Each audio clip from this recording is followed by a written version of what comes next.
మరి తల్లి గారు కూడా నా యొక్క హృదయపూర్వక వందనాలు. దేవునికి స్తోత్రం. హల్లెలూయా.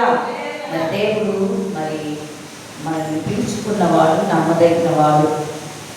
ఆయన మరి ఎన్నో గొప్ప గొప్ప అద్భుతాలు చేసి, ఆశ్చర్యకారులు చేసి, మరి నిన్ను నన్ను ఎంతగానో ప్రేమించి మనల్ని దేవుడు విడిపించి ఉన్నాడు. దేవునికి స్తోత్రం. హల్లెలూయా.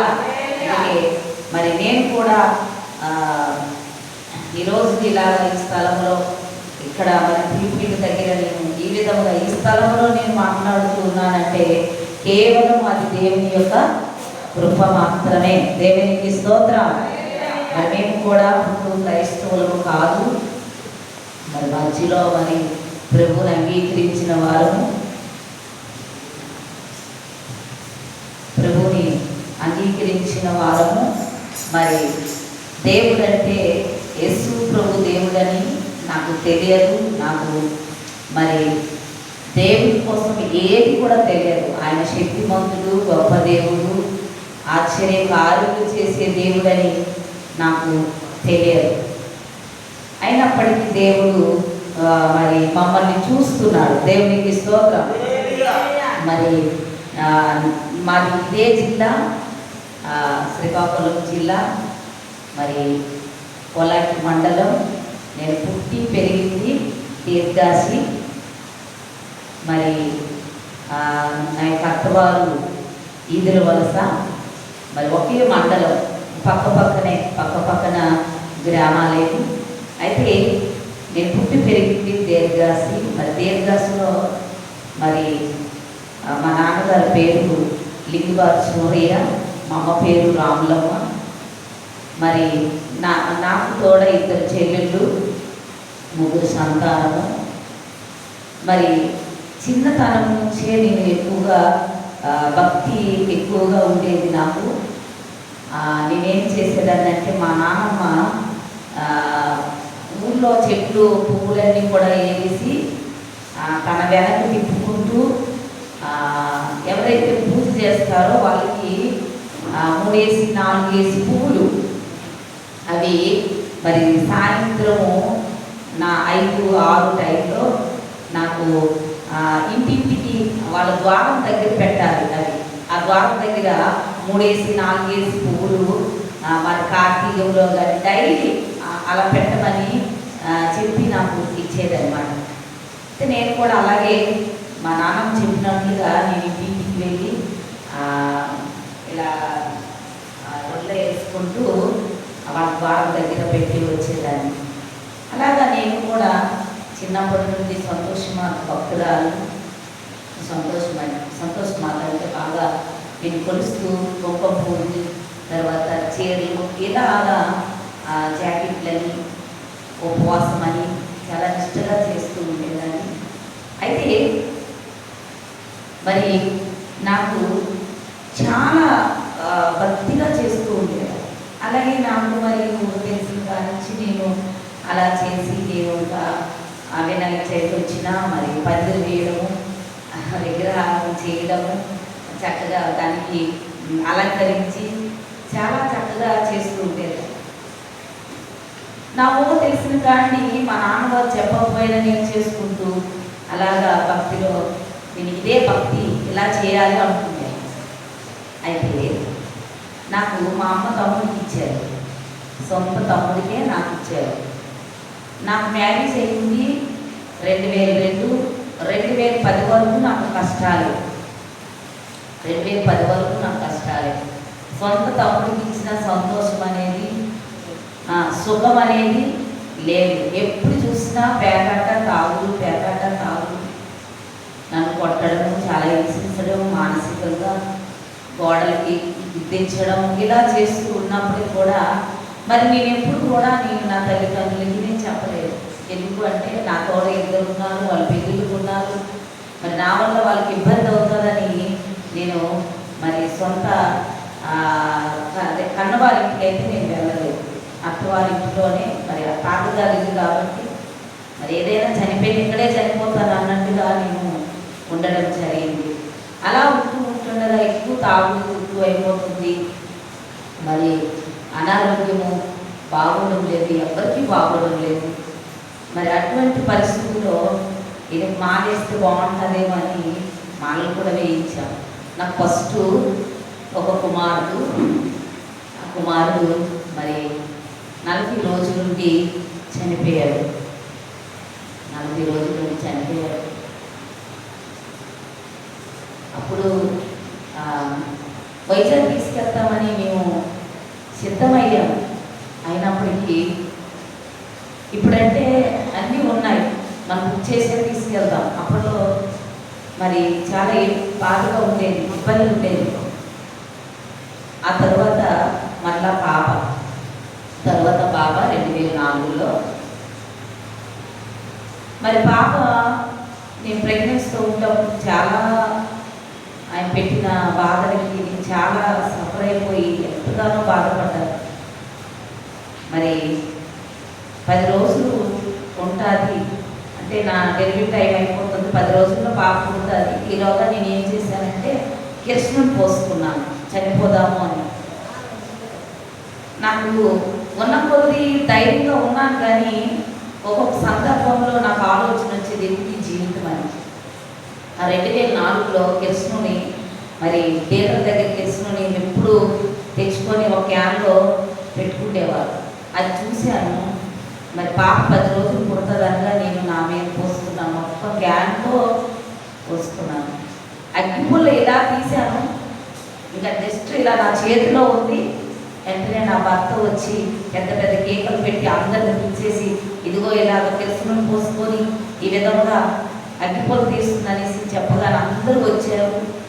ప్రెగ్నెన్సీలో ఏమైపోద్దో ఏమని వాళ్ళందరూ వచ్చి నాకు స్నానం చేసి మరి నా కాళ్ళు నాకు గచ్చగచ్చ వణికిపోతుంటే మరి కాళ్ళు గట్ట పట్టి పాని చేశారు. ఇప్పుడు కూడా చనిపోవడానికి ఎందుకు ఇలాంటి పరిస్థితి వస్తుందా అని అనుకున్నాను. పాప పుట్టిన తర్వాత ఆ పాపను చూసుకుంటూ ఇంకా అలాగా నేను ముందుకి సాగుతున్నాను. ఏది ఏమైనా పాప పుట్టాక చనిపోవాలని ఆలోచన రాలేదు. తర్వాత 2007లో బాబు పుట్టిన తర్వాత మరి నేను ఎక్కువ తాగుడు పేకాట 15,000 పేకాటలో పెట్టేసేవారు. అప్పులు అయిపోతూ ఉన్నాం. అప్పుడు నాకు అనిపించింది ఈ జీవితం అనుకుందామంటే 2 పిల్లలు కనిపిస్తున్నారు, చనిపోదామంటే ఏం చేయాలని ఆలోచించాను. అప్పుడు ఏదైనా చిన్న వ్యాపారం చేసుకొని ఆ పిల్లల్ని పోషించుకోగలుగుతాను అని నేను ఆలోచించాను. అప్పుడు ఒక మంచం వేసి మా నాన్నకి చెప్పి కొద్దిగా కొబ్బరి బొండాలు తెచ్చి వ్యాపారం అనేది స్టార్ట్ చేశాను. ఆ మంచం మీద వ్యాపారం చేసిన నేను అంచులంచులుగా ఒక చిన్న షాపుని తయారు చేసుకున్నాను. దేవుని స్తోత్రం. చిన్న షాపుని నేను అది అంచులంచులుగా అభివృద్ధి చేసుకొని ఫైనాన్స్ వాడుకుంటూ దానికి ఆ యొక్క సామాన్ తెచ్చుకోవడం కట్టుకోవడం చేస్తున్నాను. ఒక పాక వేసాను. ఆ పాక కాస్త మళ్ళా రేట్ సెట్ లాగా నేను వేసుకున్నాను. అలా వేసుకొని పిల్లల్ని చూసుకొని సంతోషంగా నేను ఉంటున్నాను. నేను వ్యాపారంలో ఏదైతే సేల్స్ అవుతుందో అనేది నేను తెలుసుకొని ప్రతిదీ కూడా నేను చేయగలిగాను.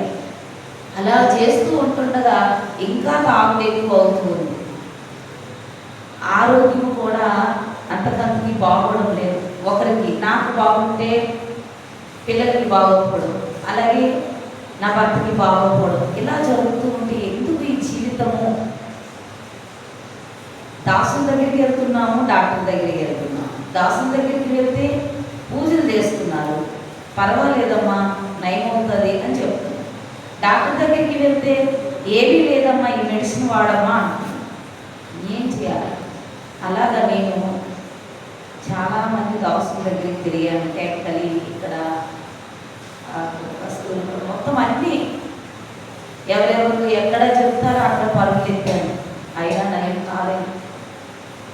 అప్పుడు లాస్ట్కి ఒక దాసుల దగ్గరికి వెళ్తే అమ్మ ఒక 10,000 అవుతుంది పూజ పెట్టాలంటే, సరే మనకి బాధ ఉండేటప్పుడు ఆ బాధ తొలగాలని అలాగే అని చెప్పాము. చెప్పిన తర్వాత పూజ పెట్టిన తర్వాత కొన్నాళ్ళే కొద్ది రోజులే మంచిగా ఉన్నాం. నాకు తెలిసి ఒక 15 రోజులు 20 రోజులు సరే ఇలా ఉన్నాం కదని ఎక్కడికైనా వెళ్ళిపోదాము, ఊరిని, ఇంటిని, షాప్ని కూడా బంద్ చేసి వెళ్ళిపోదామని నిర్ణయం తీసుకున్నాను. ఎందుకంటే ఇంట్లో ఉంటే సంతోషం లేదు, సమాధానం లేదు, నెమ్మది లేదు, ఆరోగ్యం లేదు, అప్పులు కనిపిస్తున్నాయి. ఏం చేయాలి? వెళ్ళిపోదామని నిర్ణయం తీసుకున్నాక హైదరాబాద్ వెళ్ళాను. నేను రన్ చేసిన ఆ యొక్క షాపు నా రక్త సంబంధులకి ఇచ్చి, ఈ సరుకులు ఉన్నంత వరకు మీరు అమ్మండి, ఇంకా మీరు తెచ్చుకొని కూడా అమ్ముకోండి అని కూడా చెప్పాను. మేము హైదరాబాద్ వెళ్ళిపోయాము. అక్కడికి వెళ్ళాక 10 రోజులు ఉన్నాము. మరలా నా భర్తను బాగలేదు, మళ్ళా వచ్చేసాము. ఎలా వచ్చామంటే ఆ 10 రోజులు పనికని వెళ్ళిన మేము అప్పు అయ్యే పరిస్థితి వచ్చింది. డాక్టర్ దగ్గరికి తీసుకెళ్ళాము. 6,000 కడితే తప్ప లోన్కి మీరు రావడానికి అవ్వదు, 6,000 కట్టాలి, అప్పుడే జాయిన్ చేసుకుంటామన్నా. అప్పుడు 6,000 ఎక్కడి నుండి వస్తాయి? మేము పనికి వెళ్ళాము. అలా ఆలోచించి మేము ఇంటికి వెళ్ళిపోదామని నిర్ణయం తీసుకున్నాం. ఎందుకంటే డాక్టర్ చెప్పారు, ఈయనకి లేవరు, కిడ్నీ కూడా ప్రాబ్లం అయిందమ్మా, ఈయన బ్రతకడనే మాట చెప్పారు. వెంటనే నా సహోదరి, నా చెల్లి హైదరాబాద్లో ఉండడం, చెల్లి మేము ఇలా వచ్చాము, మాకు ఒక 3,000 ఇస్తే మేము ఇంటికి వెళ్ళిపోతాము మళ్ళా అని నా సహోదరికి నేను చెప్పడం జరిగింది. అక్కడే ఉండి కూడా నా సహోదరి ఇంటికి వెళ్ళలేదు. ఎందుకంటే నేను ఈ బాధతో, వాళ్ళు కొత్త దంపతులు, వాళ్ళు సంతోషంగా హైదరాబాద్ వెళ్ళారు, వారి దగ్గర నేను ఇలా వెళ్ళడం బాగోదని వారికి నేను అడగగా నాకు 3,000 ఇస్తే మళ్ళీ మేము ఇంటికి వచ్చేసాము. ఇంటికి వచ్చి కొద్ది రోజులే ఉన్నాము. నా దాసుల దగ్గరికి అక్కడికి వెళ్ళి కొద్ది రోజులే ఉన్నాము. మళ్ళీ చెన్నై వెళ్ళిపోయాము. అక్కడ 2 నెలలు ఉన్నాము. 2 నెలలు ఉన్నాము, 10,000 అప్పు అయ్యాము. పనికి వెళ్ళి వచ్చినప్పుడు బాబు 3.5 సంవత్సరాలు. బాబుకి పాసంట బ్లడ్ నుంచి పడుతుంది. నేను 1 గంటకు వచ్చేసరికి చెప్తున్నారు, అమ్మా మీ బాబు పాసంట బ్లడ్ నుంచి పడుతుందమ్మా అని చెప్పగానే నేను కళ్ళు తిరిగి పడిపోయాను. ఎందుకంటే నాకు ఎక్కడికి వచ్చినా సంతోషం అనేది లేదు, బాధ కలగలేదు. చిన్న చుక్క వస్తే చాలు మంట ఏడుస్తున్నాడు. అప్పుడు చెన్నైలో చూపించాం, 5,000 రూపాయలు మెడిసిన్ ఇచ్చారు. 2 రోజుల్లో కూడా 5 రోజులు చూడమన్నారు, అయినా తగ్గలేదు. 10,000 అప్పు అయిపోయాము. అప్పు తీర్చాలనుకున్న మేము అప్పు అయి కావాల్సి వచ్చింది. ఆ 10,000 నా యొక్క తల్లిదండ్రులు పనిచేయడంతో 10,000 నాకు అప్పుడు సహాయం చేశారు. ఇంటికి వచ్చేసాము. ఇంటికి వచ్చి మళ్ళా డాక్టర్ దగ్గరికి తిరుగుతున్నాను, డాక్టర్ దగ్గర తిరుగుతున్నాను. ఒక డాక్టర్ దగ్గరికి వెళ్ళాను. మా బాబుకి ఎందుకు ఇలా అయిందంటే ఏం కాదు, అది ఇది అని చెప్పారు. ఏం చేయాలంటే కొన్ని చెప్పారు, అవన్నీ చేసాం, అయినా కూడా తగ్గలేదు. అప్పుడు శ్రీకాకుళం తీసుకెళ్ళాం. శ్రీకాకుళంలో డే నైట్ అక్కడ మాకు ఆరోగ్య డాక్టర్ ఉన్నారు, ఆయన తీసుకొని వెళ్ళారు. ఈ డాక్టర్ దగ్గర తీసుకెళ్ళినా ఇక్కడ బాబు ట్రీట్మెంట్ లేదు, వైజాగ్ తీసుకెళ్ళాము. ఆరోగ్యశ్రీ పట్టుకొని మేము వైజాగ్ వెళ్ళాం. ప్రైవేట్ హాస్పిటల్కి వెళ్తే టెస్టులన్నీ చేశారు. మరి బాబుకి ఆరోగ్యశ్రీ వర్తించదమ్మని చెప్పారు. అప్పుడు ఎంతగానో ఏడ్చారు.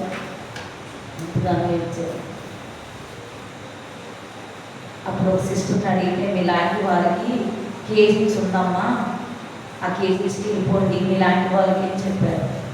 వెళ్ళాము కేజీస్ హాస్పిటల్లో. మేము జాయిన్ అయ్యాము. 2 నెలలు దాటిపోతుంది. బాబు ఏంటి పరిస్థితి ఎలా ఉందని డాక్టర్ అడిగితే, అమ్మ మేము చేయవలసింది చేస్తున్నాం, కానీ బాబుకి అయితే ఆపరేషన్ పడదు, చిన్నవాడు కాబట్టి అవ్వదమ్మా అని చెప్పారు. అలాగా మరి ఆ 2 నెలలు గడుస్తున్నది కానీ బాబు నయం అవ్వట్లేదు. చిన్న బాబు తాపి కట్టినట్టుగా ఒక గోసులాగా కట్టి బ్లడ్ చీము వచ్చినప్పుడు మనకి ఏడుస్తూ ఉంటే చూసిన వాళ్ళందరూ కూడా చిన్న బాబు ఏంటి పరిస్థితి అనుకుంటేవారు. యేసు ప్రభు దేవుడని నాకు తెలియదు, నాకెవరు కూడా సువార్త ప్రకటించలేదు.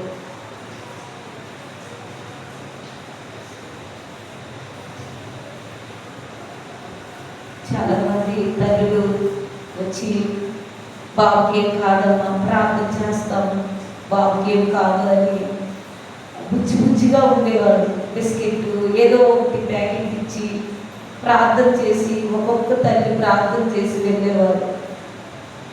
ఏమి కాదమ్మా, మీ బాబుకి ఏమి కాదు, నయమవుతుంది అని చెప్తుండేవారు. నాకు అనిపించేది, నా బిడ్డ కోసం వాళ్ళు అంత బాధపడుతున్నారు, అలా తల మీద కొంగు వేసుకొని ఎందుకు ఏడుస్తున్నారు, నా బిడ్డ కోసం వాళ్ళు ఎందుకు ఏడుస్తున్నారు అని నేను ఆలోచిస్తుండేది. అప్పుడు ఏమి కాదని చెప్పారు. అప్పుడు ఒక సహోదరి అక్కడ మాకు మంచు ముందు సహోదరి ఉంది. ఆ సహోదరి వాళ్ళ పాపకి హార్ట్ ప్రాబ్లం, చిన్న హోల్ ఉందని వాళ్ళు జాయిన్ అయ్యారు. మరి ఆ బిడ్డ కూడా ప్రభు నమ్ముకున్న బిడ్డే. నాకు ఇప్పుడు నమ్మమ్మ, నీ దేవుడు చేస్తాడని చెప్పలేదు కానీ నీ బిడ్డకి ఏమీ కాదమ్మా ప్రార్థన చేస్తామని చెప్తూ ఉంటే, కానీ ఆ బిడ్డలో ఎంతో ప్రేమ నేను పొందాను, చాలా ప్రేమ పొందాను, చాలా చాలా ఆదరణ మాటలు. నువ్వు నమ్ము అని కాదు కానీ చాలా ఆదరణ మాటలు. ఏమి కాదు, మీ బాబు బాగుంటుంది అంటే తనలో తన బిడ్డకి ఒక బాధ ఉంది, అయినప్పటికీ నాకు చాలా ఓదార్చింది.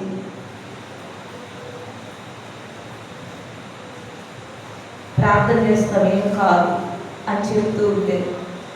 అయినా నాకు చాలా బాధ అనిపించేది. నేను సంతోషంగా అంటే చాలా నిష్టగా చేశాను. అయ్యప్ప మాలలు వేశారు. మా ఇంటిలో కులదేవతలని మా అమ్మమ్మ మీద కూడా పడుతూ మాట్లాడుతుంటే ఒక్కసారి నేను ఆలోచిస్తూ ఉండేదాన్ని. హాస్పిటల్లో అన్నీ మాట్లాడుతూ ఉండేవి, ఏవి మాట్లాడదు అని చాలా బాధపడుతూ ఉండేదాన్ని. ఎందుకు మాట్లాడట్లేదు అని బాధపడుతూ ఉండేదాన్ని. అక్కడ కేజీస్ హాస్పిటల్ చాలామంది చనిపోతే ఎవరు రాకపోయినా తీసుకువెళ్ళారు. ప్రతి శవాన్ని కూడా అంటే శవాలు వెళ్తున్నప్పుడు నేను చూస్తుంటే ఒకసారి నేను ఆలోచించాను, ఒకవేళ మనమే ఇప్పుడు చనిపోతే మనకు అలాగే తీసుకొని వెళ్ళిపోతారు అంటే. ఎందుకంటే నాకు ఆశ లేదు, నాకు ఆశ లేదు, బ్రతకాలని ఆశ అయితే నాకు లేదు. ఎందుకో తెలుసా, నా ఇంట్లోనూ నాకు సుఖం లేదు, సంతోషం లేదు. పెళ్ళైన కానించి కూడా నాకు ఒకరోజు నేను సంతోషంగా తిన్నాననే రోజు అయితే నాకు లేదు. చెప్పుకుందాము తల్లిదండ్రులతో నా బాధని చెప్పుకుంటాను అనుకున్నా అక్కడ చూస్తే పరిస్థితి వేరుగా ఉంది. ఒకవేళ నేను వెళ్ళి అక్కడ ఉంటే నా చెల్లెలికి పెళ్ళిళ్ళు అవడానికి ఆటంకం ఉంటుంది అని ఒక ఆలోచనతో నేను అలాగా నాలో నేనే బాధపడుతూ ఉండేది. అప్పుడు ఆ సహోదరి డిశ్చార్జ్ అయ్యి వెళ్ళిపోయిన తర్వాత 12 గంటలకి నా అనుకున్న వాళ్ళు ఎవరు నా దగ్గరికి రాలేదు. ఎలా ఉన్నారమ్మా, బాగుందని ఎవరు రాలేదు. మాకంటూ కొంచెం అన్నం పెట్టిన వారు కూడా లేదు. అలాంటిది ఎవరు ఏ తల్లికి పుట్టిందో నా కొరకు దేవుడు ఆ బిడ్డను అక్కడ ఉంచాడు. ఇంటికి వెళ్ళి వంట చేసి ఒక పెద్ద క్యారేజ్ పట్టుకొని మా కొరకు ఆమె మళ్ళా తిరిగి వచ్చింది. నేను గేట్ దగ్గర ఉన్నాను. ఆ గేట్ దగ్గర ఉన్నప్పుడు ఎవరి కోసం వచ్చారేమో అనుకున్నా. ఏమమ్మా ఇప్పుడు వచ్చారు మీకు సిస్టర్ కోసమే వచ్చాను అన్నాడు. నాకు చాలా ఏడుపు వచ్చింది. అంతేకాదు అంతకన్నా ఎక్కువ సంతోషం, దేవుడి బిడ్డలో ఎంత ప్రేమ ఉంటుందా అని. ఆమెని గేటు తీయగానే పట్టుకొని చాలా రీతిగా చాలాసేపు ఆమెను నేను విడిచిపెట్టలేదు, పట్టుకున్నాను. ఆమె మాకు కడుపు నింపింది, అన్నం పెట్టింది, ఏమి కాదని చెప్పింది. ఆమె వెళ్ళినప్పుడు నేను వాళ్ళ ఇంటికి వెళ్ళి వచ్చాను. వాళ్ళ ఇంట్లో అన్ని దేవుని వాగ్దానాలు ఉన్నాయి, వాళ్ళు రెండుకుంటున్నారు. ఆ వాగ్దానాలను ఇప్పుడు నేను చెప్తున్నాను కానీ అది ఏంటో నాకు తెలియదు, ఆ పేరు మాత్రమే చదివాను. అప్పుడు నేను మరలా వచ్చాక డాక్టర్ గారు వచ్చారు సాయంత్రం. డాక్టర్ గారు మా బాబుకి నయం అవుతుందా అని అడిగినప్పుడు మేమేమీ చేయలేమమ్మా, ఏమీ చేయలేము, ఇక నా పైవాడు చేయాలని చెప్పారు. అప్పుడు అనిపించింది నాకు, డాక్టర్లే చెప్తున్నారంటే మా పరిస్థితి వేరుగా ఉంది, ఇంకా మరణమే అనేది నాకు బలంగా వచ్చింది, ఇంకా చనిపోవడమే ఇంకా మరి లేదు అని. నా దగ్గర 500 ఉంటే చికెను బిర్యానీ విషయం తీసుకురమ్మని నా భర్తకు నేను ఇస్తున్నాను. చనిపోదాం ఎందుకు, జీవితం మరి జీవితం మీద ఆశ లేదు. బ్రతికి ఉండాలి అంటే ఆరోగ్యం ఉండాలి, మనకి సంతోషం ఉండాలి, సమాధానం ఉండాలి. ఏది లేనప్పుడు ఎదిగి జీవితం అని నేను చనిపోదామని నేను తీసుకున్నప్పుడు మరి నా భర్తకు నేను ఇస్తూ ఉన్నాను, ఏడుస్తూ ఉన్నాను. దేవుడు లేడు ఉంటే ఎందుకు మనకి కష్టాలు అని చాలా బాధపడ్డాను. ఎందుకు దేవుడు కూడా నన్ను కాపాడడానికి ఎంతగానో ఏడ్చాను, ఎంతగానో రోధించాను. చనిపోతాను నరొద్దు అని చెప్పినప్పుడు నాకు ఒక వెలుగు దేవుడు చూపించాడు. దేవుడికి స్తోత్రం, హల్లెలూయా. ఒక వెలుగు నాకు దేవుడు చూపించాడు సాయంకాలం. ఆ వెలుగు ఎప్పుడైతే చూశానో ఒక స్వరం నాకు వినిపించింది, నా కుమార్తె నువ్వు భయపడకు అని. దేవుడికి స్తోత్రం. ఎంతగా ఎదురు చూశానో దేవుడు మాట్లాడుతాడు, ఎంతగా ఎదురు చూశానో నాకు ఈ పరిస్థితులు నడిపిస్తాడు. ఇప్పుడు నాలో ఉన్న భయం పోయింది, నాలో ఉన్న పెరుగుతనం పోయింది, ఇంకా చనిపోవడం బ్రతకాలని ఆశ కలిగింది. అని నాకు ఈ స్వరము వినిపించింది, ఎవరా అని నాలో నేనే ఆలోచిస్తూ ఉన్నాను. దేవునికి స్తోత్రం. ఎప్పుడైతే ఆలోచిస్తూ ఉన్నానో సౌలుకి దర్శించినట్లుగా, సౌలుకి స్వరం వినిపించినట్లుగా దేవుడు నాకు కూడా వినిపించాడు. దేవునికి స్తోత్రం. మరి వినిపించిన తరువాత నాలోనికే వచ్చింది, నేను యేసు ప్రభువుని నమ్మాలన్న ఆలోచన. దేవునికి స్తోత్రం. ఎంతగా ఆలోచించాలో ఈ స్వరం ఎవరిది అని నాలోనే వచ్చింది. ఇంకా నేను ప్రభువుని నమ్ముకుంటానని. దేవునికి స్తోత్రం. ప్రభువుని నమ్ముకుందాము, ఇంకా లాస్ట్ ఇంకా ఆయన తప్ప మరి ఎవరు లేరు, నేను మనం నమ్ముకుందాం అన్నప్పుడు నా భర్త అన్నారు ఇవన్నీ ఉన్నాయి ఎలాగా. ఇప్పుడు అక్కడ ఆయన నమ్ముకుంటానని అడిగినప్పుడు నువ్వు నమ్మకపోయినా పర్వాలేదు కానీ నా బిడ్డ కొరకు నేను నమ్ముతాను. దేవునికి స్తోత్రం, హల్లెలూయా. నువ్వు నమ్మకపోయినా పర్వాలేదు, నువ్వు ఉండు అలాగే, కానీ నేను మాత్రం నమ్ముకుంటానని చెప్పాను. మరి 1/2 గంటలో నా భర్త మారాడు. దేవునికి స్తోత్రం, హల్లెలూయా. ఒకవేళ నీతో మాట్లాడినట్లయితే నాకు చెప్పు. మనం ఇన్నాళ్ళు మనము ముఖ్యం అడిగాం, మాట్లాడితే నాకు చెప్పు అన్నారు. ఆయన ఏడుస్తూ ఉన్నారు. 1/2 గంటలో ఇంకా మనసు మారింది. దేవునికి స్తోత్రం. వెంటనే మేము నమ్ముకున్న దినం నుంచి 3వ దినం కల్లా బాబుకి స్వస్థత వచ్చింది. దేవునికి స్తోత్రం, హల్లెలూయా. డాక్టర్ గారు వచ్చారు, అమ్మ నువ్వు రోజు పడుతున్నావు కదా, ఆ యూరిన్ పట్టి తీసుకురా అన్నారు. బట్టి తీసుకొని రోజు పట్టిన ఆ యూరిన్ 1/2 లీటర్ వచ్చేది. అది రావడం ఇంకా కష్టం.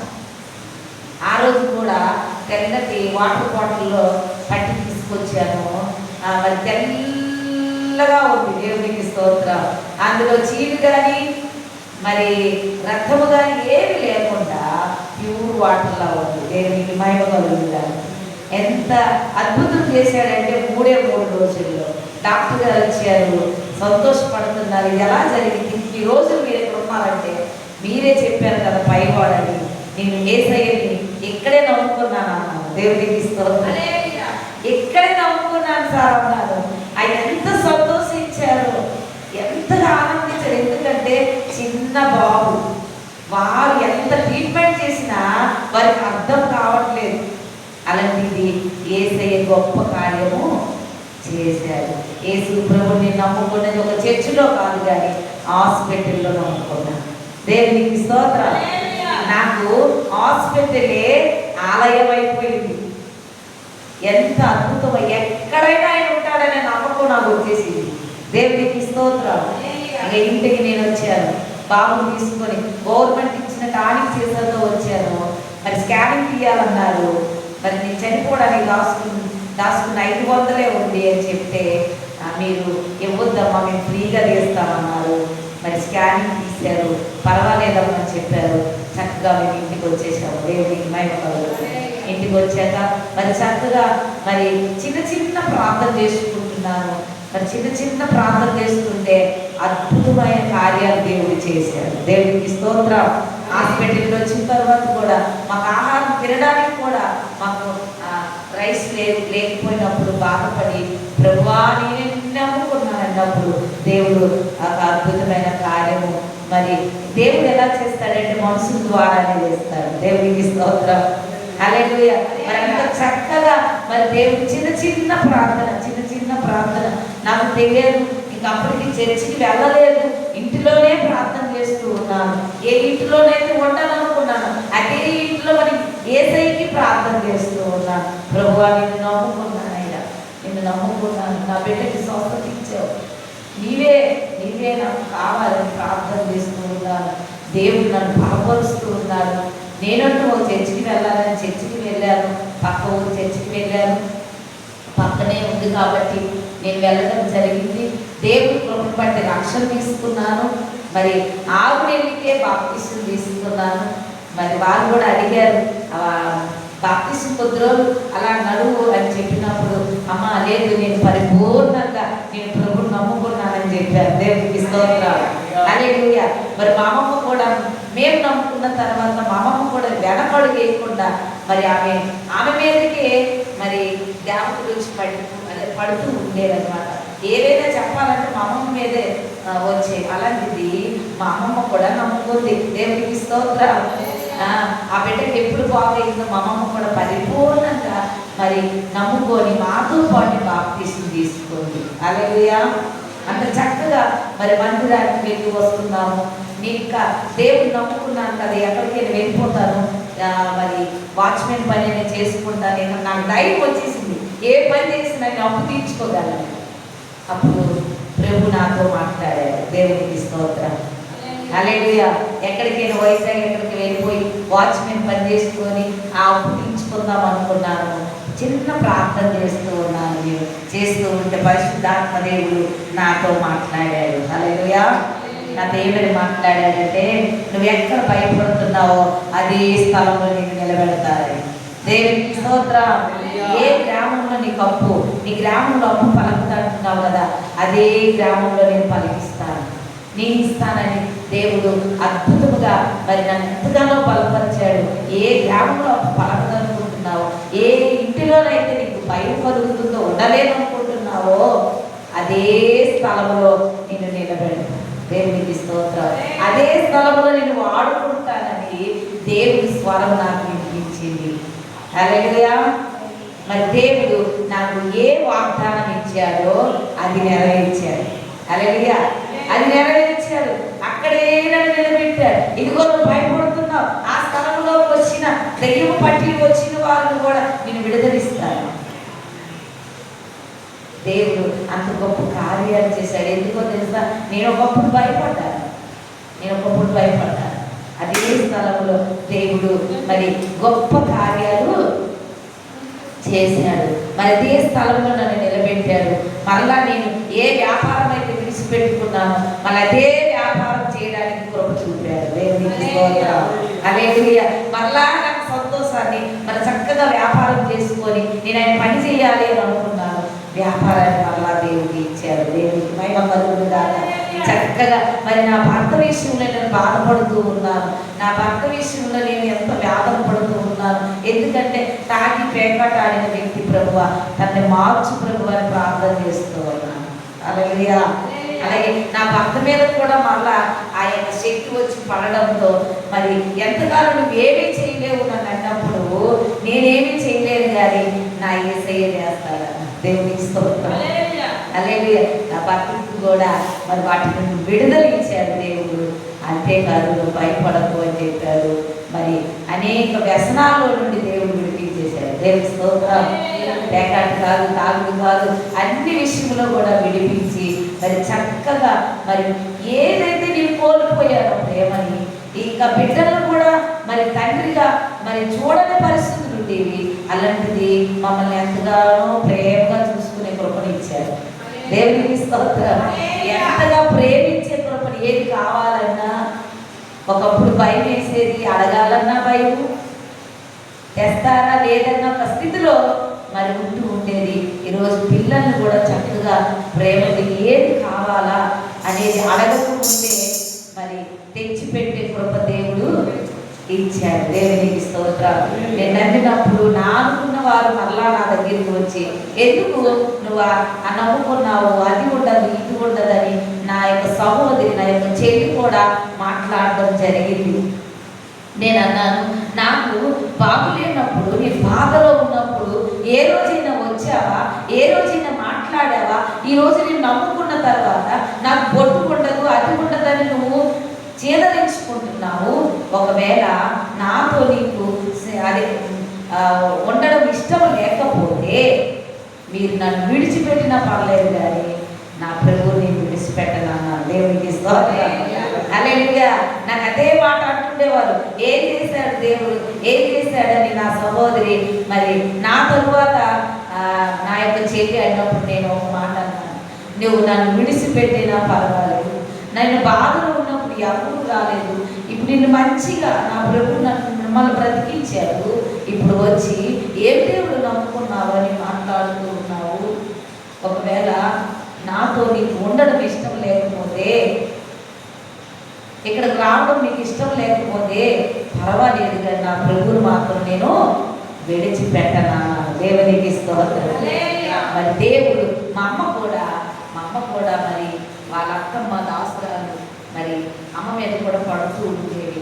అలాంటి అమ్మ కూడా నువ్వు ఏంటి ప్రార్థనలు పెడుతుంటావు, మరి అప్పులు చేసుకుంటూ అది పెడతావు ఇది పెడతావు, వచ్చిన వాళ్ళు టీలు వేస్తూ ఉంటావు, ఏంటి జీవితం రేపు నమ్ముకుంటే ఎంత పిచ్చి అయిపోవాలా అని నన్ను అడిగారు. కానీ నా బాధ వాళ్ళకి తెలియదు కదా. పట్టి దండంకి నేను ఎంతగా బాధపడ్డానో వాళ్ళకి తెలియదు కదా. నేను ఒకటే మా అమ్మకు కూడా అన్నాను, అమ్మ నువ్వు రావడం ఇష్టం లేకపోతే పర్వాలేదు కానీ వాళ్ళు తాగుతున్నారు వీళ్ళు తాగుతున్నారు వీళ్ళు తింటున్నారు వాళ్ళు తింటున్నారు అని ఎప్పుడు అన్నాను. నా ఇంటికి ప్రభు బిడ్డలు వస్తూనే ఉంటారు. దేవునికి స్తోత్రం. హల్లెలూయా. లేకపోతే మా ఇంటికి అక్కడ తినడం మీకు ఇష్టం లేకపోతే, తాగడం ఇష్టం లేకపోతే పర్వాలేదు కానీ అలా మాత్రం నువ్వు అనకు అని మా అమ్మతో కూడా మాట్లాడవలసిన పరిస్థితి వచ్చింది నాకు. అలా వాళ్ళు ఎంతగానో నన్ను ఆ విషయంలో కూడా బాధ పెట్టారు.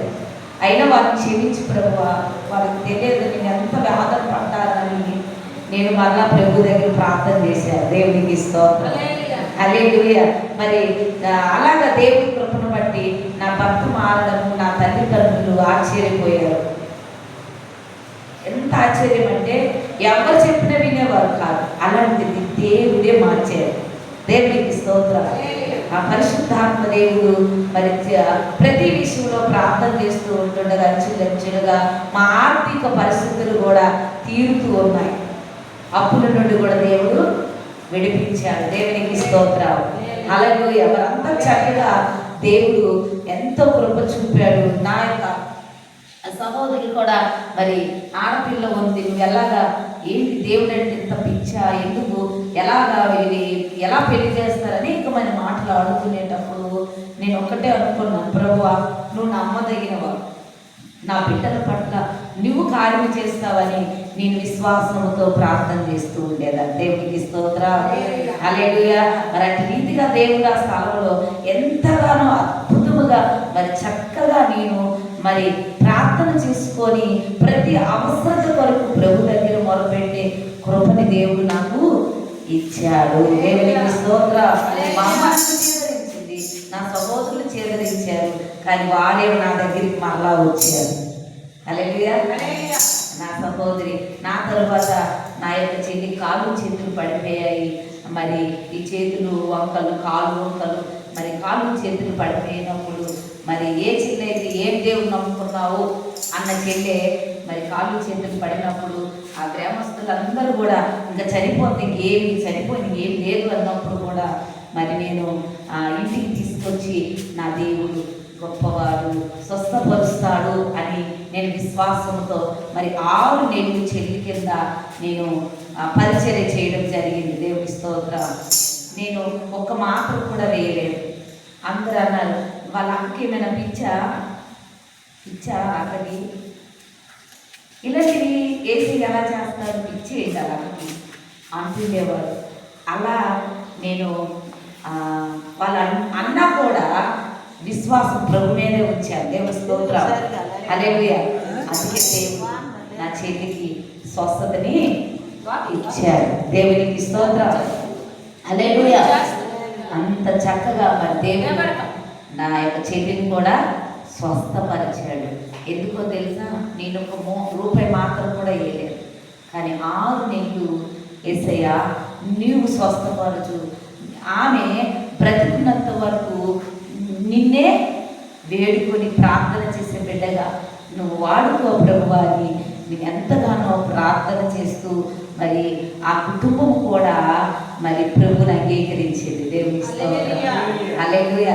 ఆ కుటుంబం కూడా మరి ఎంతో చక్కగా మరి ప్రభు యొక్క శక్తిని తెలుసుకోగలిగారు.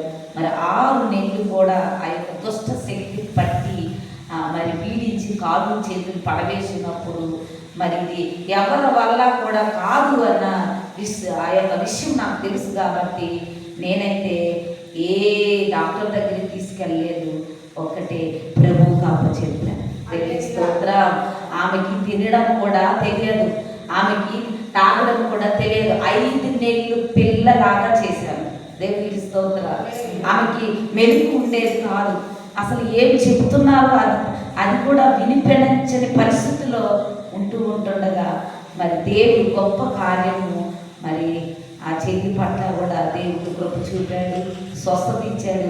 ఈరోజు ప్రభుని అంగీకరించి నా యొక్క చిన్న చెల్లి కూడా మరి ప్రభుని అంగీకరించాడు. నా తల్లిదండ్రులు కూడా మరి నా తల్లి కూడా అన్న వ్యక్తి కూడా ఇప్పుడు అమ్మ వచ్చి ప్రార్థన చేయు, నేను ప్రభుని నమ్ముకుంటాను, ఎంతైనా నాకు నేను తిరుగుతాను అని నా యొక్క తల్లి కూడా రావడం జరిగింది. దేవునికి స్తోత్రం. వారంతట వారే మరి నిజంగా అంటే మా యొక్క సాక్ష్యము, నా భర్త మారడము, మరి చనిపోవలసిన వారు మేము, అలాంటిది ఈరోజు ఇలా ఉన్నాము అన్న సంగతి మా నాన్న కూడా దేవుడు గొప్పవాడని తెలుసుకున్నాను. దేవునికి స్తోత్రం. అలాగే లాస్ట్లో ప్రభు దగ్గరికి ప్రభు గొప్పవాడు, ప్రభుని అంగీకరిస్తాను, నేను నమ్ముకుంటానని నా తండ్రి లాస్ట్లో వచ్చాడు. దేవునికి స్తోత్రం, హల్లెలూయా. అంతగా మరి చక్కగా మరి నా కుటుంబ సభ్యులు తెలియకపోయినప్పటికీ కూడా ప్రభువా వారిని క్షమించు అని ప్రార్థన చేశారు. మరి దేవుడు చక్కగా నా యొక్క కుటుంబాన్ని మరి ఆయన కృపలో నడిపిస్తూ ఉన్నాడు. అలాగే మరి దేవుడు పరిచర్య చేయడానికి కూడా దేవుడు కృప చూపాడు. దేవునికి స్తోత్రం. చనిపోవలసిన మేము అందుకే మొదటి కొరింథీ పత్రికలో ఒక మాట ఉంటుంది కదా, మొదటి కొరింథీ పత్రిక కొరింథీ రాష్ట్ర పత్రిక 26, 27, 29లో మాట ఉంటుంది. చూద్దాము అక్కడ ఎన్నిక లేని వారిని అమ్మ నాకు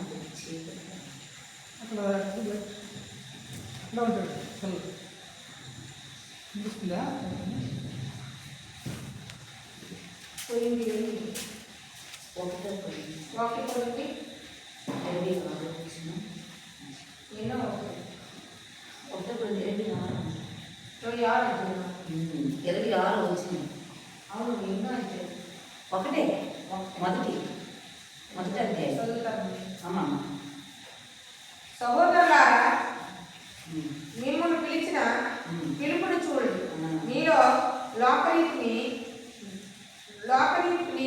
జ్ఞానులైనను గనులైనను గొప్ప వంశము వారైనను అనేకులు పిలువబడలేరు. కానీ ఏ శరీరం దేవుని ఎదుట అతిశయింపకుండానట్లు జ్ఞానులను సిగ్గుపరచుటకు లోకంలో నుండి వెర్రి వారిని దేవుడు ఏర్పరచుకుని ఉన్నాడు. దేవునికి ఇంకో మాట ఉన్నాను, బలవంతులైన వారిని సిగ్గుపరచుటకు లోకంలో బలహీనులైన వారిని దేవుడు ఏర్పరచుకొని ఉన్నాడు. ఎన్నికైన వారిని వ్యర్థం చేయుటకు లోకంలో నీచులైన వారిని తృణీకరింపబడిన వారిని ఎన్నిక లేని వారిని దేవుడు ఏర్పరచుకొని ఉన్నాడు. దేవునికి మహిమ కలుగును. దేవుని స్తోత్రం. బలవంతులైన వారిని సిగ్గుపరచుటకు లోకంలో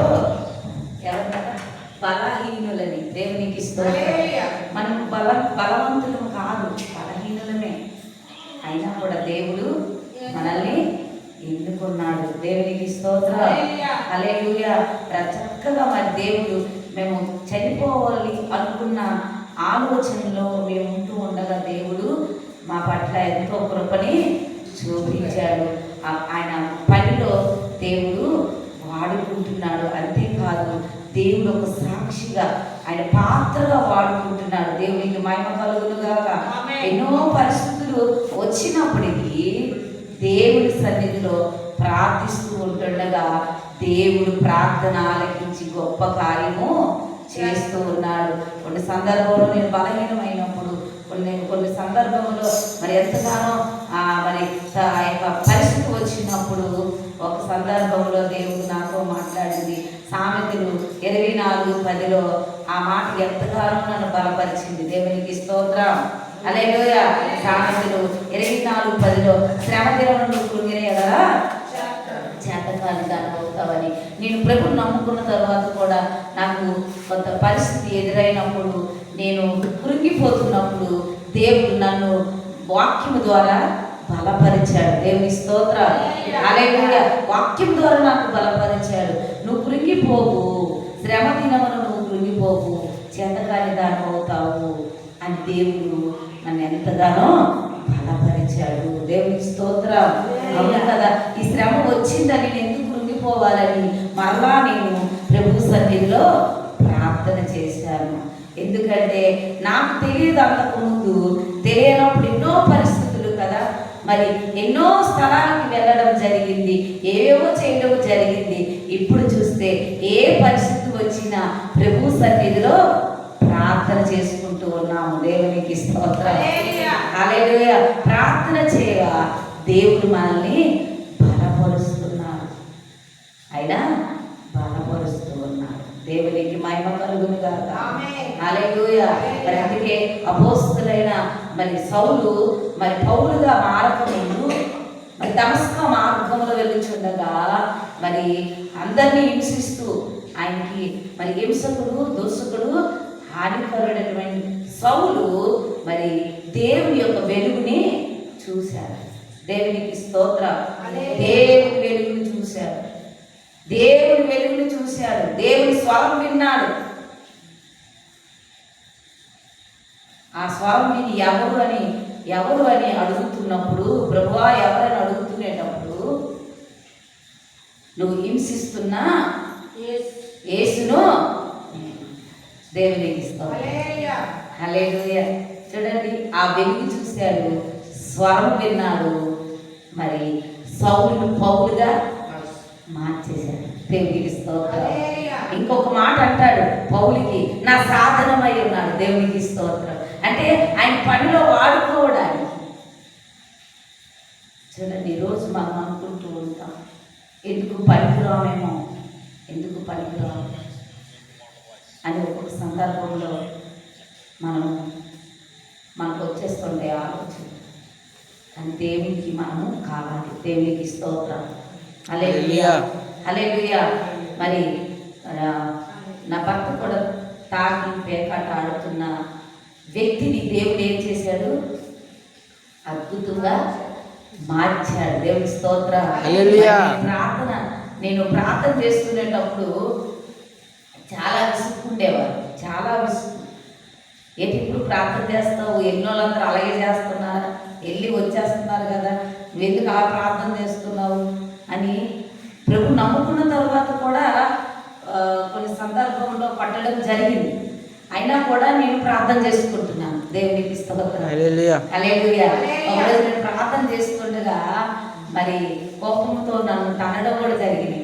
అయినప్పటికీ కూడా ప్రభువా నా భర్తని క్షమించు, నా భర్తని మార్చు, మనస్సును మార్చు. దేవునికి స్తోత్రం. హల్లెలూయా. మరి ఎంతగానో మరి వాళ్ళని వీరిని పోల్చుకుంటూ అలాగా ఇలాగా ఉంటున్నావని నాతో మాట్లాడినప్పుడు నా ఉంటే అన్నాను, ప్రభు మనల్ని అలా కాదు, ప్రభు మనతో మాట్లాడుతున్నాడు, ప్రభు మనం బలపరుస్తూ ఉన్నాడు అని ఎన్నోసార్లు నా భర్తకు చెప్పడం జరిగింది. ఒకసారి మరి అలాగైన తర్వాత ఒక 2 నెలలు నడుము బాధతో బాధపడుతూ ఉన్నాను.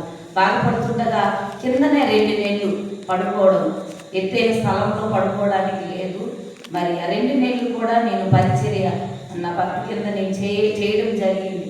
అప్పుడు డాక్టర్ దగ్గర తీసుకువెళ్తే మరి 80,000 ఉండాలన్నా, 70,000-80,000 ఆపరేషన్కి ఉండాలన్నారు. ఎందుకంటే ఇది ఇలా జారిపోయిందని చెప్పాను.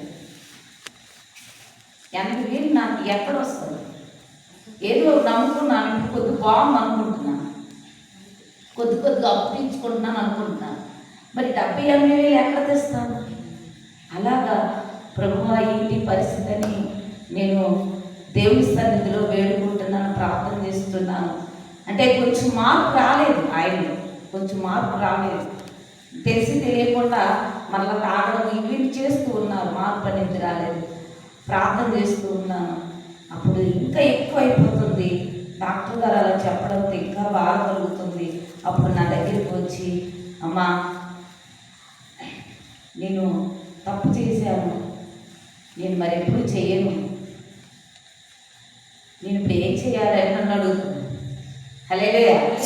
నేను అన్నాను, ఇప్పుడు ఏం చేయాలనేది నన్ను కాదు, ప్రభు సన్నిధిలో ప్రార్థన చేస్తే ప్రభు చిత్తమైతే నీకు దేవుడే స్వస్థత ఇస్తాడు. దేవునికి స్తోత్రం. హల్లెలూయా. అప్పుడు ఉపవాసం నుండి ప్రార్థన చేసినప్పుడు దేవుడు ఆయన హస్తము ఆయన నడుముకి తాకడము, ఆయన దర్శనం చూశాడు. దేవునికి స్తోత్రం. హల్లెలూయా. ఒక ఆరాధనలో దర్శనాన్ని ఆయన చూడడంతో కుర్చీ వేసి 2 తలగాడు వేసి కూర్చోబెట్టేవాళ్ళు అన్నమాట. నడుము నొప్పికి చాలా చాలా విపరీతమైన నొప్పి. ఆ కుర్చీ మీద 3 తలగాడు వేస్తే ఆ కుర్చీ మీద వాళ్ళు కూర్చుండేవారు. అలాంటిది ఆరాధనలో ఆయన హస్తము తాకడము, ఆయన దర్శనం చూడడము, మరి చక్కగా లేచి నిల్చున్నాను. దేవుని స్తోత్రం.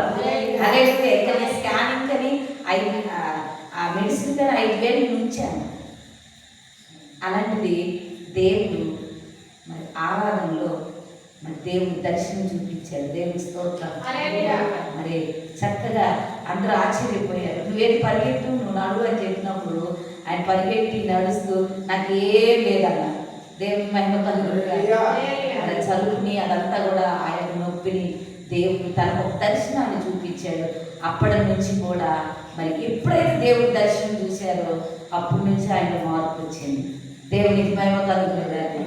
అందుకే మన ప్రార్థన దేవుడు ఆలకిస్తాడు, జవాబునిస్తాడు. ఈరోజు చక్కగా మరి నా కుమారుడు 3.5 సంవత్సరంలో మరి నేను నమ్ముకున్నాను. ఇప్పుడు డిగ్రీ 2nd ఇయర్ చదువుతున్నాడు. దేవుని స్తోత్రం. మరి కుమార్తెకి కూడా మ్యారేజ్ అయిపోయింది. మరి నా కుమార్తెకి కుమారుడు దేవుడు కృపను బట్టి దేవుడు ప్రేమించిన కుటుంబానికి దేవుడు తీసుకొచ్చాడు. దేవునికి స్తోత్రం. హల్లెలూయా. మరి దేవుడు అంత గొప్ప కార్యాలు మా పట్ల జరిపించాడు. అలాగే పరిచర్యలో కూడా దేవుడు వాడుకుంటున్నాడు. ఆయనే నమ్మదగిన వాడు. దేవునికి స్తోత్రం. మందిరం కట్టుకునే కృప, అలాగే దేవుడు ప్రతి విషయంలో కూడా మరి చక్కగా బలపరుస్తూ మమ్మల్ని నడిపిస్తూ ఉన్నాడు. దేవునికి స్తోత్రం. ఏ స్థలంలో అయితే నేను ఉండను అనుకున్నానో అదే స్థలంలో నిలబెట్టి అనేక మందికి విడుదలలు స్వస్థ దేవుడు చేస్తూ ఉన్నాడు. దేవునికి మహిమ కలుగును గాక. భయపడిన మేము ఇప్పుడు ప్రభు నామంలో ధైర్యం కలిగి ఉండగలుగుతున్నాం. దేవునికి స్తోత్రం. ఎంత భయపడ్డామో, అప్పుడు చూసి భయపడ్డాము, ఇంటిని చూసి భయపడ్డాము, ఆ పరిస్థితి చూసి భయపడ్డాము, ఆ యొక్క పట్టి పీడిస్తున్న శక్తిని చూసి భయపడ్డాము. కానీ దేవుడు ఎంతో మా పట్ల కృప చూపి అంచెలంచెలుగా దేవుడు మమ్మల్ని ఆయన కృప చేత నడిపిస్తూ ఉన్నాడు. దేవుని స్తోత్రం. అలాగే అనేక స్థలాల్లో సాక్ష్యం చెప్పుకునే కృప ఈరోజు కూడా ఇక్కడ నేను ఈ విధంగా చెబుతూ ఉన్నానంటే అది కేవలము దేవుని కృప. దేవునికి స్తోత్రం. హల్లెలూయా. ఇక్కడ చెప్పాలని ఆయన ప్రణాళిక ఉంది కాబట్టి ఆయన చేపిస్తున్నాడు. దేవునికి స్తోత్రం. అలాగే మా కుటుంబాన్ని దేవుడు నడిపిస్తూ ఉన్నాడు. అలాగే నా యొక్క చెల్లెళ్ళు కూడా, నా తల్లిదండ్రులు కూడా చక్కగా మరి దేవుడి నామాన్ని మహిమపరిచేవారుగా ఉంటూ ఉన్నారు. దేవునికి స్తోత్రం. అలాగే ఏమించి కూడా ఆయన రుణాన్ని తీర్చలేదు. ఇప్పుడు నేను ఎంత చేస్తూ ఉన్నాను, ఇంత పని చేస్తూ ఉన్నాను, అయినప్పటికీ కూడా ఆయన రుణం అనేది తీర్చలేదు. ఆయన ఎంతో మనల్ని ప్రేమిస్తూ ఉన్నాడు, ఎంతో కృప చూపుతూ ఉన్నాడు.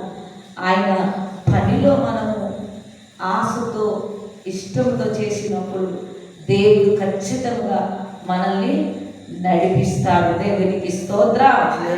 హల్లెలూయా.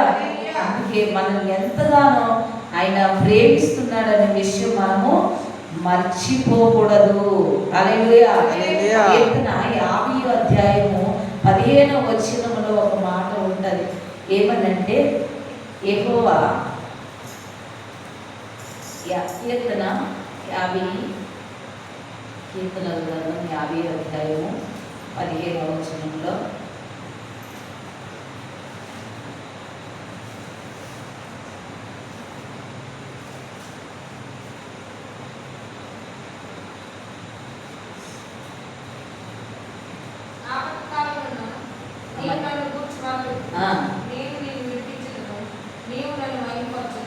ఆపత్కాలమున నీవు నన్ను గురించి మొదలుపెట్టుము, నేను నిన్ను విడిపించెదను, నీవు నన్ను మహిమపరచెదవు. హల్లెలూయా. విడిపింపబడిన మనము ఏం చేస్తామంటే దేవునికి మహిమపరుస్తాం. మౌనం కొంటామేంటి? మౌనం కొంటాం కదా. మన పట్ల చేసిన కార్యం ఖచ్చితంగా చెప్తాం, ఆయన మహిమపరుస్తాం. దేవునికి స్తోత్రం. హల్లెలూయా. ఎప్పుడైతే మనల్ని దేవుడు విడిపించాడో ఆయనకి మనం ఖచ్చితంగా మహిమపరుస్తాం. ఎక్కడైనా ఆయన నామానికి మహిమపరుస్తూనే ఉంటాం. దేవునికి స్తోత్రం. మౌనముగా అయితే ఉంటాం. ఎందుకు? మనము దేవుణ్ణి ప్రేమించాలి. దేవునికి స్తోత్రం. అందుకే 91లో కూడా ఉంటుంది, నన్ను గణపరచు వాడిని నేను గణపరుస్తాను. దేవునికి స్తోత్రం. మన ప్రార్థన ఆయన ఆలకించే దేవుడు. నిర్మాకాండం 3వ అధ్యాయం 7వ వచనంలో కూడా వారి ప్రార్థన, వారి మొర తండ్రి ఆలకించాడు. దేవునికి స్తోత్రం. ఆ వచనం చూద్దాం. 3:7లో ఉంటుంది అన్నమాట.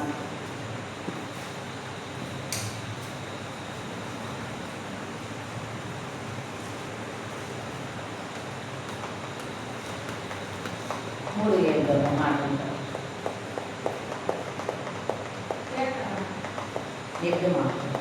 మరియు యెహోవా ఇట్లనెను, నేను ఐగుప్తులో ఉన్న నా ప్రజలు బాధను నిశ్చయముగా చూసి తిని. దేవునికి బాధని ఎవరు చూశారు? దేవుడు చూశారు. నేను ఎంత బాధపడుతున్నానో, ఎంత వ్యాధి పడుతూ ఉన్నానో, ఎంత దుఃఖిస్తూ ఉన్నానో, ఆ సమస్యను బట్టి, బాధను బట్టి నేను ఎన్నోసార్లు చనిపోవాలనుకుంటూ ఉన్నాను. దేవుడు ఉన్నాడా అని కొన్నిసార్లు ఆలోచించినప్పుడు మనం అనుకుంటాం లేడు అనుకుంటాం, కానీ దేవుడు ఉన్నాడు. దేవుని స్తోత్రం. హల్లెలూయా. అక్కడ మాట నా ప్రజల బాధను నిశ్చయముగా నేను చూసి తిని. మన బాధ మనం అనుకున్న వారు తెలుసుకోకపోవచ్చు, మనసుకు అర్థం కాకపోవచ్చు మన బాధ, కానీ దేవుడికి మాత్రం తెలుసు. దేవుడికి స్తోత్రం. నేను చూసి తినే అంటున్నాను.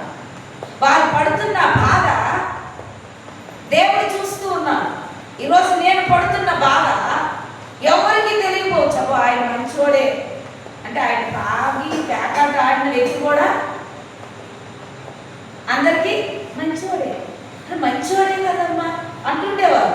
అయ్యి విషయంలో నేను ఎంత బాధపడుతున్నానో ఎవరికి తెలిసేది కాదు. అలాగే అంటుండేవారు, మంచోడే మంచోడు అంటుండేవారు. నాకు ఎంత బాధ అనిపించిందో తెలుసా? అయ్యో ఏంటి మంచోడు మంచోడు అంటున్నాడు. మంచోడే, కానీ తాగినప్పుడు ఆడినప్పుడు ఆయన పరిస్థితి ఎలా ఉంటుందంటే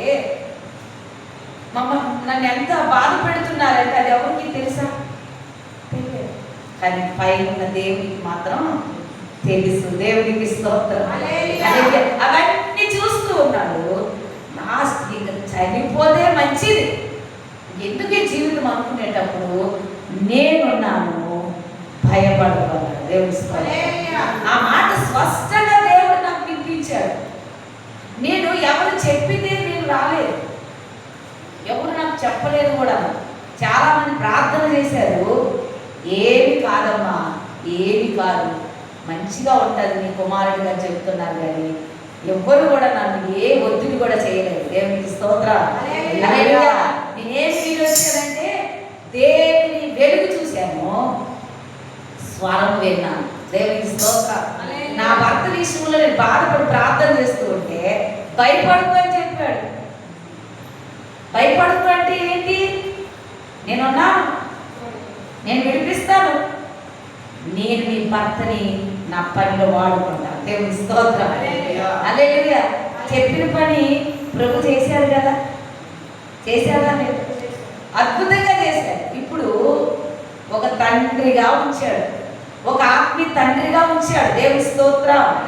హల్లెలూయా. ఒకప్పుడు ఏంటి ఇలా తాగిన వ్యక్తి, ఎక్కడైనా అక్కడ పడే వ్యక్తి, అలా ఇలా, కానీ ఇప్పుడు అయ్యా వందనాలు, చూడండి ఎంత ధన్యత ఇచ్చాడు దేవుడు. దేవునికి స్తోత్రం. సౌలు హింసకుడు, దూషకుడు, హానికరుడే. సౌలుని ఎప్పుడు దర్శించాడో, ఎప్పుడు స్వరం వినిపించాడో పౌలుగా మార్చాడు. దేవుని స్తోత్రం. హల్లెలూయా. పౌలుగా ఎప్పుడైతే రక్షణ తీసుకున్నాడో మరి ప్రభుని అంగీకరించి ఆ యొక్క సౌలుని పౌలుగా మార్చుకొని దేవుని పనిలో బహుగా వాడుకున్నాడు. దేవునికి స్తోత్రం. రోజు పిలుచుకున్నవాడు, నమ్మదగిన వాడు, నిన్ను నన్ను ఆయన పిలుచుకున్నాడు ఆయన పనిలో వాడుకోవడానికి, అనేక మంది కొరకు ప్రార్థన చేయడానికి. దేవునికి స్తోత్రం. హల్లెలూయా. చూడండి, ఈరోజు నన్ను చీదరించుకున్న నా అనుకున్న వాళ్ళే ఈరోజు ఏమంటున్నారు? ప్రభువా, ప్రభువానికి స్తోత్రం. ఎందుకు పిచ్చిదారా? వాళ్ళు పిలిస్తే టీ పెడతావు, వాళ్ళు పిలిస్తే వంట చేసి పెడతావు, సిగ్గు లేదా నీకు అనుకుంటే. అయినా కూడా నేను నవ్వుతూనే కనిపించేది. దేవుని స్తోత్రం. బాధపడలేదు, నవ్వుతూనే. అంటే మీకు ఇష్టం లేకపోతే మీరు రావు, మీకు ఇష్టం లేకపోతే ఆ కంచంలో తినొద్దు, ఆ గ్లాస్లో తాగొద్దు. నేను నిజంగా చెప్తున్నాను, ఈ పుట్టిన దగ్గర ఉంది. హల్లెలూయా. కానీ దేవుడు ఎంత అద్భుతాన్ని చేశాడు. దేవునికి స్తోత్రం. ఈరోజు నా బిడ్డకి ఎంతో మంది ప్రార్థన చేశారు, ఎంతో మంది నీలాంటి తల్లిలు వచ్చి ప్రార్థన చేశారు. తెలిసి తెలియని ప్రార్థనే. వాళ్ళతో పాటు వచ్చిన వాళ్ళు కూడా ఏకీవించి ప్రార్థన చేసేవారు. అందుకే ఈరోజు నన్ను కూడా ప్రార్థించు కమ్మగా వచ్చారు. దేవుని స్తోత్రం. ఆ తల్లి ప్రార్థనే కదా మాకు. నేనైతే నమ్ముతున్నా ఆ తల్లిని ప్రార్థనే కదా. ఈరోజు నేను ఎక్కడుండి ఎంతమంది తల్లిని ప్రార్థన చేశారో నేను జ్ఞాపకం చేసుకుంటున్నాను. ఈరోజు అందుకే ప్రార్థన అంటే ఒకరుని ఇద్దరుని మమ్మల్ని ఎవరు పిలుస్తూ ఉన్నారో వారి దగ్గరికి వెళ్ళి నేను ప్రార్థించాను. దేవునికి స్తోత్రం.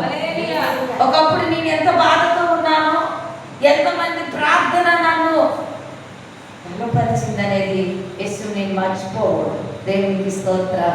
హల్లెలూయా. ఎంతమంది ఉన్నారు అక్కడ? ఎంత వేల మంది ఉన్నారు? 100 మంది ఉన్నారా? 50 మంది ఉన్నారా? కాదు. ప్రభు ఒక మాట చెప్పాడు. ఏమని? ఎక్కడ 2-3 కూడి నా నామమున ఏకీపిస్తాడు వారి మధ్యలో ఉన్నాను అంటున్నాడు. దేవుడి స్తోత్రం. ఈరోజు మన మధ్యలోనే ఉన్నాడు. నిన్ను నన్ను బట్టి సంతోషిస్తున్నాడు ఆయన. ఈరోజు అందరూ పడుకోవచ్చు, కానీ ఈరోజు ఈ రాత్రికాల సమయంలో మెలుగుగా ఉంది మనము ప్రభు సన్నిధిలో గడుపుతున్నాం. దేవుడి స్తోత్రం. మన ప్రయాస వ్యర్థము కాదు, మన ప్రార్థన వ్యర్థము కాదు. హల్లెలూయా. ఏది వ్యర్థము కాదమ్మా. అద్భుతమైన కార్యం మన పట్ల చేస్తాడు. దేవునికి స్తోత్రం. మన పట్ల అద్భుతమైన కార్యం చేస్తాడు. ఎందుకంటే ఆశపడి వచ్చి ఉన్నాం మనం. హల్లెలూయా. ఆశపడే ప్రాణాన్ని దేవుడట తృప్తిపరుస్తాడు. ఎవరు ఆశపడతారో వారికి తృప్తిని దేవుడు ఇస్తాడు. దేవునికి స్తోత్రం. అందుకే అతడు నన్ను ప్రేమించుచున్నాడు దర్శనాన్ని అంటాడు దేవుడు. కీర్తన 91:14 వచ్చిన అనుకుంటా. 14 వచ్చిన అతడు, ఆ మాట నాకు చాలా పరిశుద్ధంగా దేవుడు. కీర్తన 91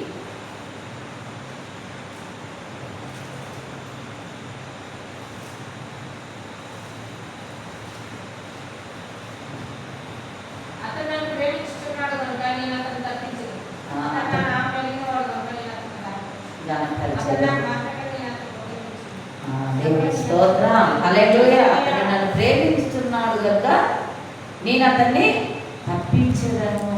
దేవుని స్తోత్రం. దేవుడు మనల్ని ప్రేమిస్తున్నాడు.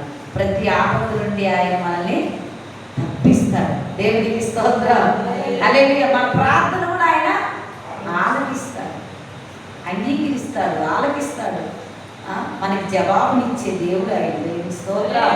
అందుకే మనము దేవుణ్ణి ఎక్కువగా ప్రేమించాలి. దేవునికి స్తోత్రం. ఆయన ఎంతగా మనం ప్రేమిస్తామో ప్రతి పరిస్థితి నుండి కూడా మనల్ని దేవుడు విడిపిస్తాడు. దేవునికి స్తోత్రం. అయ్యో నేను ప్రార్థన చేయలేదేమో, అందరిలాగా చేయలేదేమో అని అనుకోవద్దు. మన ప్రార్థన ఎవరు ఆలకిస్తారంటే దేవుడు ఆలకిస్తాడు. దేవునికి స్తోత్రం. నీ ధ్యానము దేవుడికి వినిపిస్తూ చాలు. హల్లెలూయా. నీ ధ్యానము, నీ ప్రార్థన దేవుడికి వినిపిస్తూ చాలు. దేవుడు గొప్ప కార్యం చేస్తాడు. దేవుని స్తోత్రం. హల్లెలూయా. అందుకే మన దేహంలోనే ఉండాలని ఇష్టపడు. నీ దేహమే దేవుని ఆలయమై ఉన్నది. ఈ ఆలయమే పరిశుద్ధంగా ఉంచుకుంటే ఈ ఆలయంలో దేవుడు ఉండడానికి ఇష్టపడుతున్నాడు. దేవునికి స్తోత్రం. హల్లెలూయా. హల్లెలూయా. మంచి